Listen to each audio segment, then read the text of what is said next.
دعو aad u qiimo badan aad u fadli badan duco ku xijaabayo ku ilaalinayo maalin kasta qofkii akhriya salaad subax kadib qofkii akhriya 3 jeer iyo markii qoraxda ay dhacdo bacd al-asrka oo akhriya 3 jeer waa xijaaban tahay ilaaha ku ilaalinaya dib iyo rafaad markuu ugu dhacayo ducadaas waxa waaye ducada waxa leedahay bismillaahi alladhi لا يضر مع اسمه شيء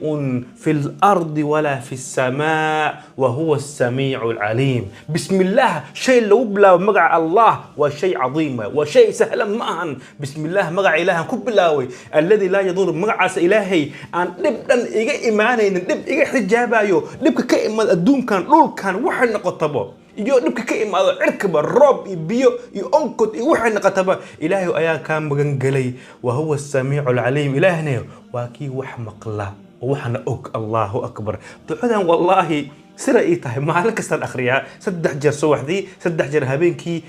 dhib bin aadan iyo shir iyo balaayo iyo murug wax walba waa ka xijaaban tahay marka maxaa sugaysaa haddii video ku soo gaaro amaanay kugu tahay qof walba 3 qof ha u diro video ha gaaro 1 milyan 1 milyan qof ha gaaro ajirkan waa saleenahay qof walbana hadiyo hela insha Allah ta'ala dartiisa bismillahi alladhi la yadurru ma'a ismihi shay'un fil ardi wala fis samaa وهو السميع العليم نبي صلى الله عليه وسلم الدال على الخير كفاعله والسلام عليكم ورحمة الله وبركاته